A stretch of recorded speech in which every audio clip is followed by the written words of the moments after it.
Hey there, Letters Daily family. What time are you watching this video, and where are you tuning in from? Drop a comment below, I'd love to hear from you. Alright, let's dive right into today's letter and see what unfolds. Moving to a new city can be both exhilarating and terrifying. For me, it was a fresh start, a chance to leave my old life behind and begin anew.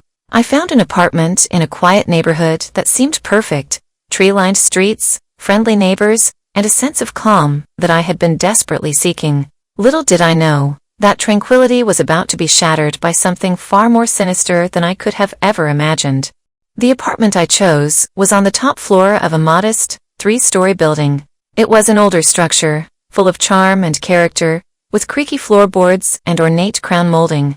I fell in love with it the moment I stepped inside. The landlord, Mr. Peterson, an elderly man with a kind smile, handed me the keys and wished me luck in my new home. As I began settling in, I noticed that my next-door neighbor was unusually quiet. The apartment next to mine seemed perpetually dark, and I rarely saw anyone coming or going. Occasionally, I would hear faint sounds through the thin walls, muffled conversations, footsteps pacing back and forth, but they were so faint that I initially dismissed them as part of the building's quirks. My first real encounter with my neighbor was unsettling, to say the least.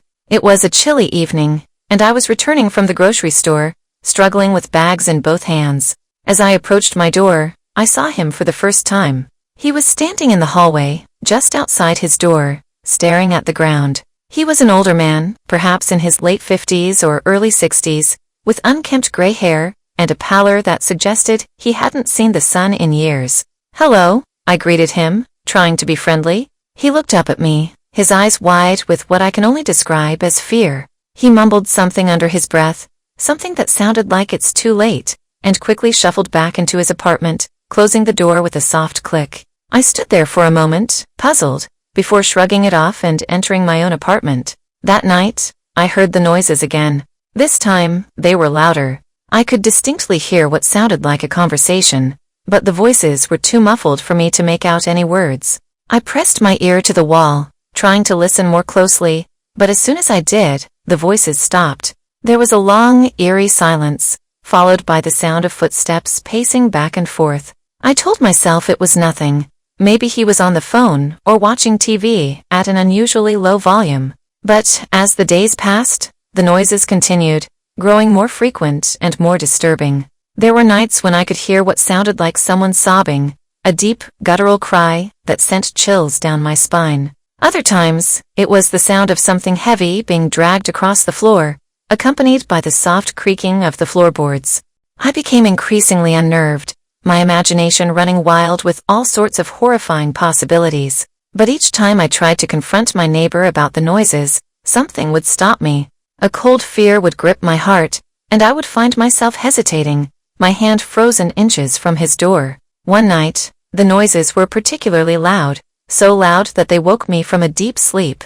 It was the sound of a woman screaming, followed by frantic footsteps. My heart raced as I sat up in bed, my mind struggling to comprehend what I was hearing. The screaming continued, a desperate, terrified wail that echoed through the walls. I couldn't take it anymore. I jumped out of bed, grabbed my phone, and rushed to the hallway. As I stood in front of my neighbor's door, the screams suddenly stopped. The silence that followed was deafening. I hesitated for a moment, my hand trembling as I raised it to knock on the door. But before I could, the door creaked open.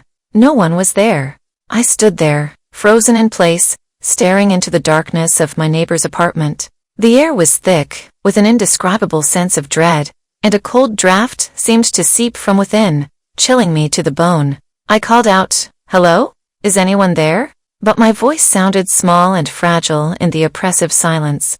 I took a step forward, peering into the apartment. The layout was identical to mine, a small entryway leading to a living room, with the kitchen off to the side.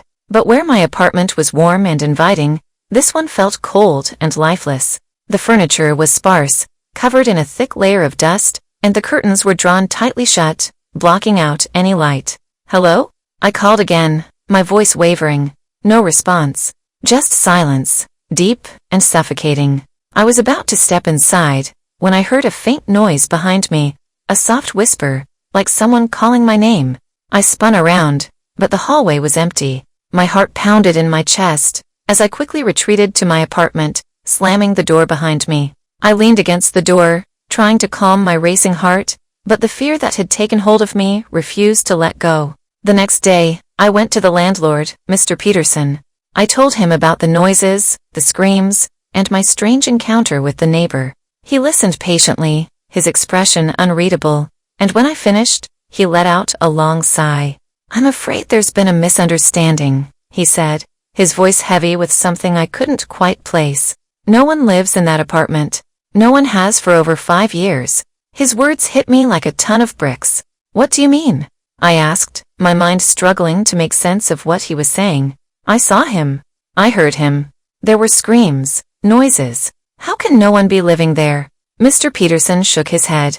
"The previous tenant, Mr. Thompson, passed away 5 years ago. It was a tragic accident.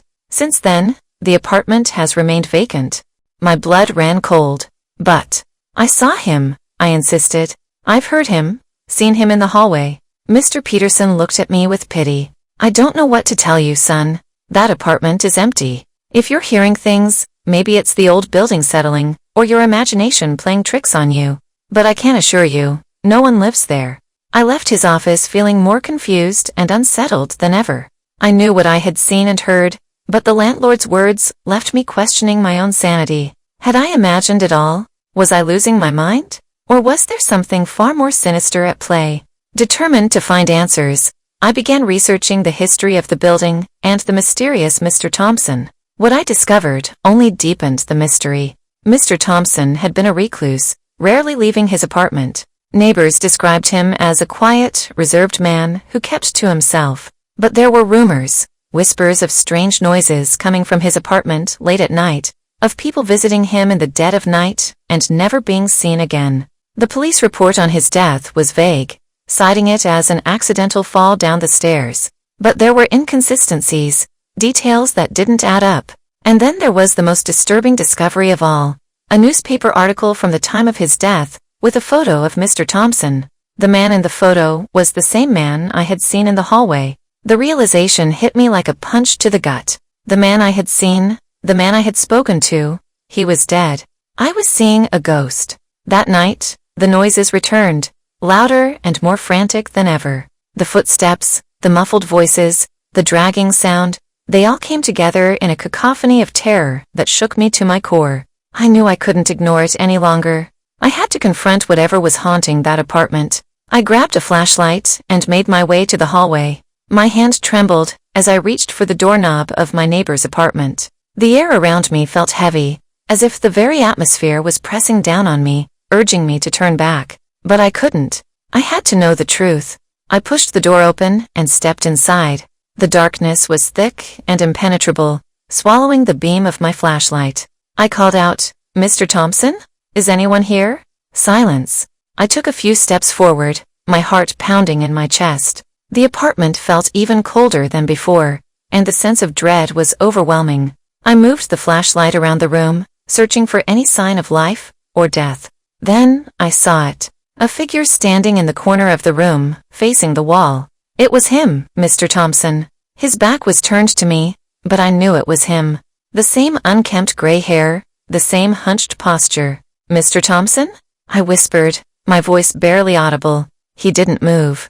He just stood there, motionless, as if he hadn't heard me. I took a step closer, the floorboards creaking under my weight. "Mr. Thompson?"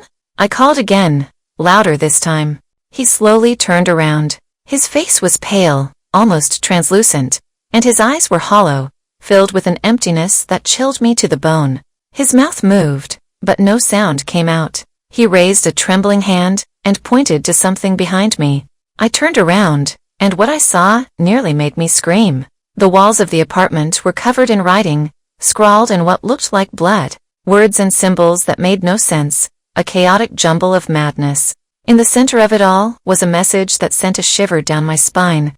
"It's too late." I backed away, my mind reeling with fear and confusion. "What does it mean?" I demanded, my voice shaking. "What are you trying to tell me?" But Mr. Thompson said nothing. He just stared at me, his eyes full of sorrow and despair. And then, as suddenly as he had appeared, he vanished. One moment he was there, and the next, he was gone, leaving me alone in the dark, cold apartment. I fled the apartment, my heart pounding in my chest, my mind racing with questions. What had I just witnessed? Was it real, or was it some kind of hallucination? I didn't know, and I wasn't sure I wanted to find out. The next morning, I packed my bags and left the building. I couldn't stay there any longer, not after what I had seen.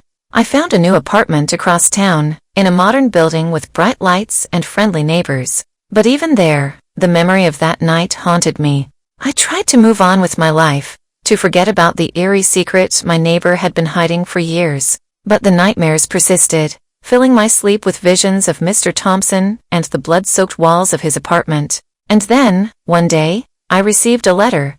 It was from Mr. Peterson, the landlord of my old building. He had found something in Mr. Thompson's apartment, a journal, hidden away in a secret compartment in the wall. The journal detailed Mr. Thompson's descent into madness, his obsession with the occult, and his belief that he was being haunted by spirits from another world. The last entry in the journal was the most chilling of all. It was dated the day before his death and read, "They are coming for me. I can hear them in the walls, whispering my name. It's too late." I never went back to that building. I never wanted to know what really happened to Mr. Thompson, or what he had summoned in his final days. But sometimes, late at night, when the world is quiet and the shadows grow long, I still hear the faint sound of footsteps pacing back and forth in the apartment next door. And I wonder, was it really too late? Or is there still something out there, waiting in the darkness, biding its time until it can find me again? If you enjoyed this letter and want more content like this, don't forget to hit the subscribe button and ring the bell for daily updates. Share your thoughts in the comments. I'd love to hear your opinions and reactions. Thanks for watching, and see you in the next one.